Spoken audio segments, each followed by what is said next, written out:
What's the difference between running back a punt and a kickoff? What's the difference? There is a difference, but I don't know. I've only returned one kick since I've been here. I've really been begging Fedora to try to get me back there. It has not worked out yet. I think if you would ask some of the kick returners, just from watching it, I feel like there's more full speed, run it down. Punt return, I know from kickoff return you can't really stop side to side. It's got to be north to south immediately. And for punt return, you kind of go east and west a little bit before you can get to go north south. That'd be the main difference, I'd say. Do you think that east-west thing is one of your strengths? Yeah, absolutely. I feel like I'm the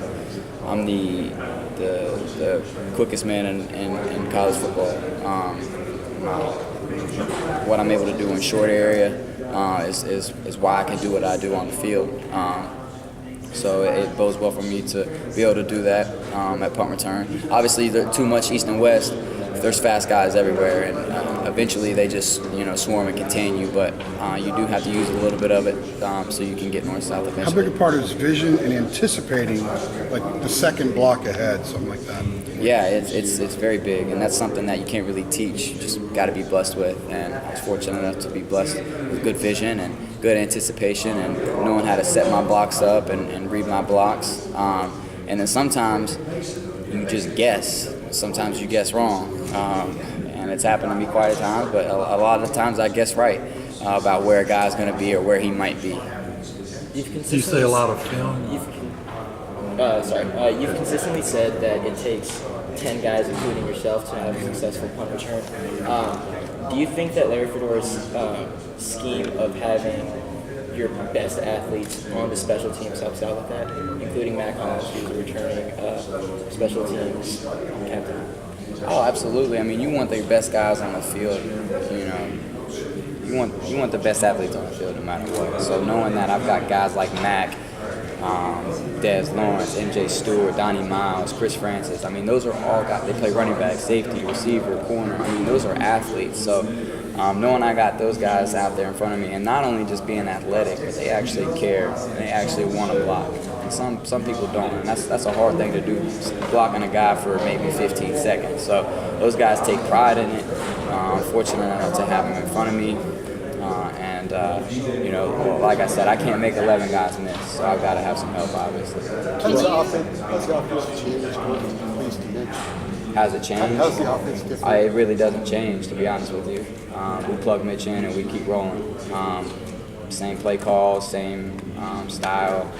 We've got the same people around Mitch. Obviously, Mitch has got a very strong arm and can put the ball in some difficult places, but for the majority of the part, we just keep rolling. Can you talk a little bit? You talked about how you and Mitch go way back. Can you talk about your relationship off the field that has helped you be successful and is going to be this upcoming season? Yeah, I've known Mitch. We kind of met in the recruiting process a little bit at some different schools, and then ultimately we met at Carolina. And then when he committed, we decided to be roommates. And I've seen the good and the bad of Mitch, and there's not really a lot of bad. I mean, he's a great person. He's a great friend. He's been through some tough times since we've been at Carolina, as have I, and we've always been there for each other. He's a very loyal person, and to sit out the 3 years that he sat out when he felt like he should be the guy, but stayed and worked hard every day shows a lot about his character. I'm excited for him to get the opportunity this year. As soon as we came back for spring semester, every day I'll just pop into his room and, hey, Mitch, give me the ball. Mitch, throw it to me. So, I mess around with him a lot, but I'm excited for him to get the opportunity to do what he's always wanted to do. And how do people look at him differently than they do Queese? Does he have a different presence off the field and on the field? He's a lot quieter than Queese. He's just a kept to himself kind of guy. Queese was a little more out there, but they're both great people. I mean, you can't really say many bad things about Queese either. He did a lot of great things for this program. Personally, he was a great friend to me, so I know there's a lot of comparisons between Mitch and Queese, but I know Mitch is looking forward to building a legacy of his own and leaving his own mark on this program. With Clemson and Florida State on the other side, does the Coastal sometimes get overlooked, do you feel like? I mean, yeah, but for good reason. I mean, Florida State and Clemson have been the dominant teams of the ACC for a while now. They're always in the big bowl games, playoffs, and none of the coastal teams are. So there is certainly cause for that, but there's talent in the ACC, or the coastal division. I mean, there's really good competition. That's why you guys never know who's going to win it because it's so spread out. But in terms of being overlooked, there's not much to say about that because Florida State and Clemson are consistently powerhouse teams year in and year out. You feel like you just missed an opportunity maybe last year to kind of take that step and beat Clemson? I don't feel like we missed an opportunity. I mean, we lost, but we did everything we could to win that game. I mean, no one's ever going to play a perfect game. You're going to make mistakes down the road, but we took them to the wire. We were obviously very upset that we didn't get that victory, but we don't regret anything we did. We don't really hang our heads on it.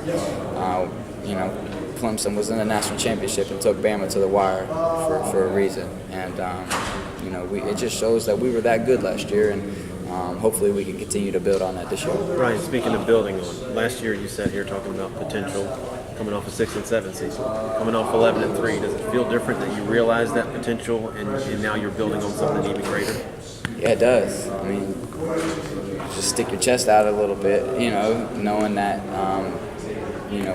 we feel like we're back. We feel like we've got Carolina back to where it needs to be. Now, whether we improve on what we did last year or not, we had the season that Carolina football as a program needed to have last year. And it's very comforting knowing we've got the same guys, the majority of the guys that were on that team coming back who knows what it feels like to win and be in that position. So off-season workouts have amped up a little bit because we're not dwelling on a 6-win season or a 7-win season. We had an 11-win season, and the opportunity to have even more wins is in front of us, which gets us a lot more pumped up, gets us a lot more motivated. So it's been good in that regard. Do you scout opposing punters? Georgia's got 2 guys competing. They have 1 freshman coming in from North Carolina high school. Do you know anything about those guys? Nah, man, I don't. I do my film research the week of the game. I study not only what the punters are doing, but how their punt team is covering. And the majority of the times I don't see what they've been doing all year anyway. I mean, there's been times where we've watched the team do one thing all season, and then they get to us and do something completely different. So if you're a right-footed punter, you're a right-footed punter. The ball's the same, the spin's the same. If you're a left-footed punter, it's a little different. Other than that, it's really up to them, where they want to place it. So it's kind of hard to study that film. What do you think they're doing different when they punt to you? Because they're getting down there a lot more faster. I mean, some guys, if they've been a little more condensed team, they'll spread guys out a little bit to get them a little more free go, so they don't have to get caught up in traffic and can get down farther. A lot of teams try to pin me in the boundary between the numbers and the sideline. There's just been a numerous amount of things that we've had to deal with as a punt return team because of the success that we've had. Is there a pattern or what? All these teams seem to be doing the same thing to try to stop you. Yeah, the key ingredients are the same. Get a lot of air on the ball, let your guys get down there, or pin you in the boundary. I mean, those are really the 3 things that you can do to slow down a returner.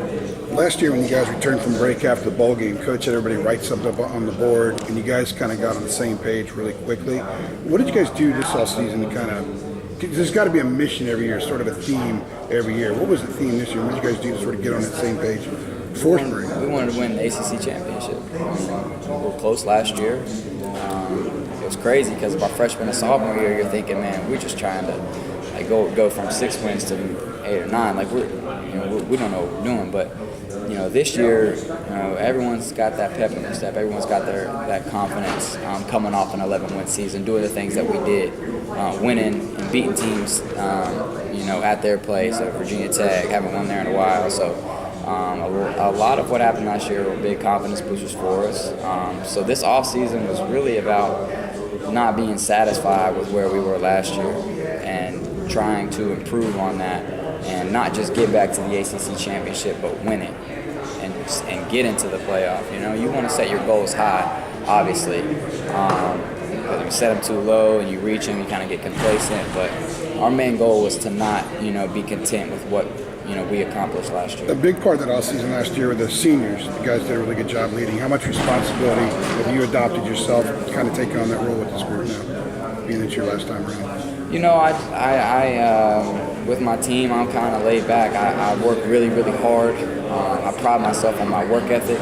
I'm not that much of a vocal guy in terms of telling people what to do or this and that. I kind of just lead by example.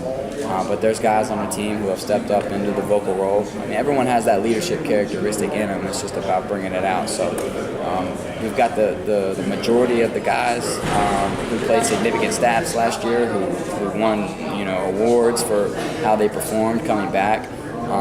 And you know, those guys have done a good job of teaching the young guys the new way of Carolina football. You've always been a guy who's done a little bit of everything. Does your role on the team more or less stay the same this year?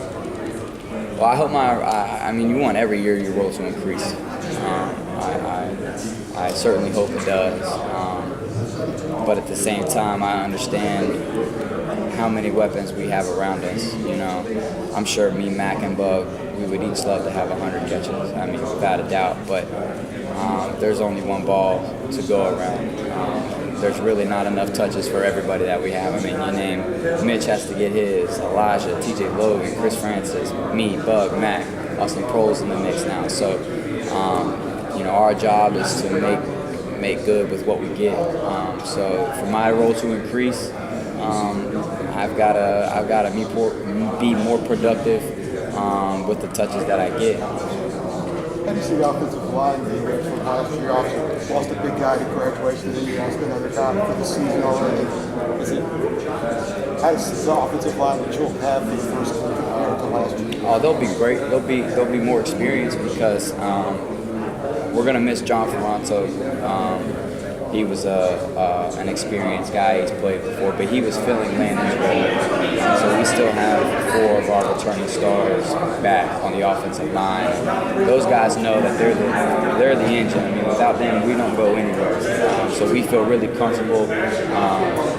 Coach Kaplan is a great coach. I mean, he has those guys ready week in and week out. So they'll be ready for Georgia for the season. They'll be well prepared. Those guys, Lucas Crowley, being leader, Caleb Peterson, very smart individuals who will have their guys ready to go. Is there a chance the short passing game might be better this year? Yeah, there's a chance. I think Mitch has the upper hand, accuracy, and putting the ball where it needs to be. It's something that needs to be good in order for us to be successful. I mean, teams are, you know, when we got blitzed last year, Clemson blitzed a lot, and their defensive line was a problem for us in our short, intermediate passing game. If it had been where it needed to be, you know, that game could have been a lot different. And when you got guys like me and TJ Logan, who can you know, turn something in, you know, a 2-yard into a 60 or 70 yarder, you know, that takes a lot of pressure off Mitch and you know, our offense as a whole. So it definitely has a chance to be better, and it has to be better for us to be successful. Hey Ryan, UNC has gone with generic numbers on